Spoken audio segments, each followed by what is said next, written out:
Have you ever made the absolute right call for your team only to get hit with criticism and complaints anyway? It's one of the most exhausting parts of leadership. And today I'm going to share with you a 3-part framework that I witnessed firsthand at 30,000 feet in the air that stops critics in their tracks without losing your team's trust. Several years ago, my husband and I were taking an international flight when suddenly the lead flight attendant made an announcement over the intercom. If there are any medical professionals on board, please go to seat 17A. Immediately, 2 doctors and a nurse anesthetist responded, only to find the gentleman in seat 17A was in the middle of a cardiac event. Our flight at this point was just an hour past St. John, Canada, and we had at least 5 more hours over the ocean to get to our final destination. The airplane captain had a critical decision to make: to keep going or go back for an emergency landing. After assessing the patient, the impromptu medical team unanimously agreed, go back.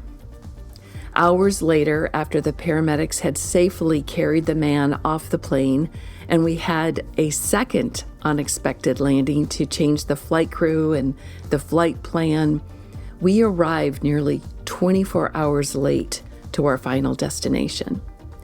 Just before our final descent, as one of the flight attendants was going through the cabin to remind us to put our tray tables up, a passenger behind me started complaining to the flight attendant loudly about missing her connections.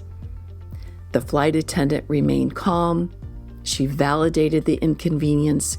She acknowledged the disruption, but the passenger kept complaining. After a few minutes, the flight attendant said something that stopped the complaining immediately in just 2 sentences. We saved a life today. We would have done the same for you. She was calm, kind.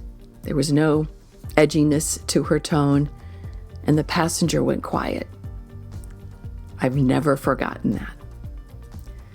Now, you may not be managing medical emergencies at 30,000 feet, but as a leader, manager, HR professional, you know very well the reality of facing complaints every single day.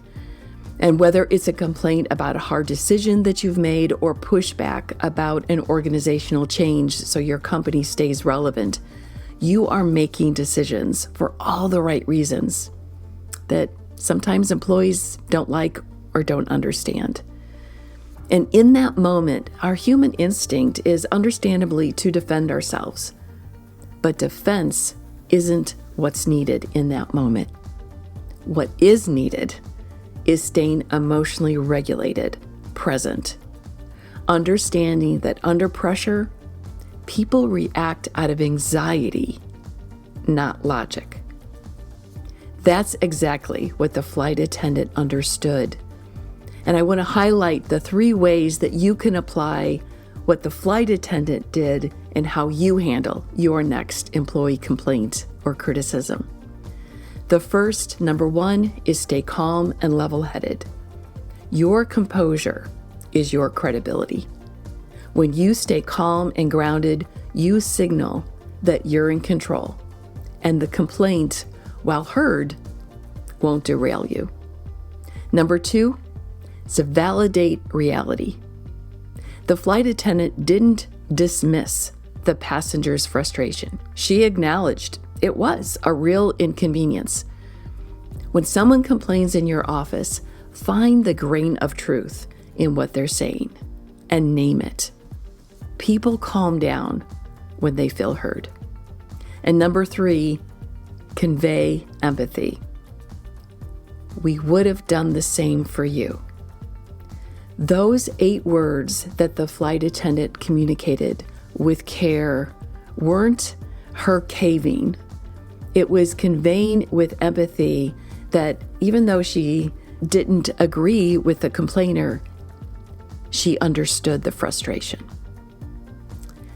You can't please everyone all the time. There will always be someone who isn't happy with a decision that you make. The good news is you can choose how you'll respond. You can choose to stay level-headed, validate reality, and convey empathy, so you treat even your harshest critic with dignity. Dealing with complainers is hard, so let's help each other out. What is your go-to phrase or trick to stay calm when team members start complaining?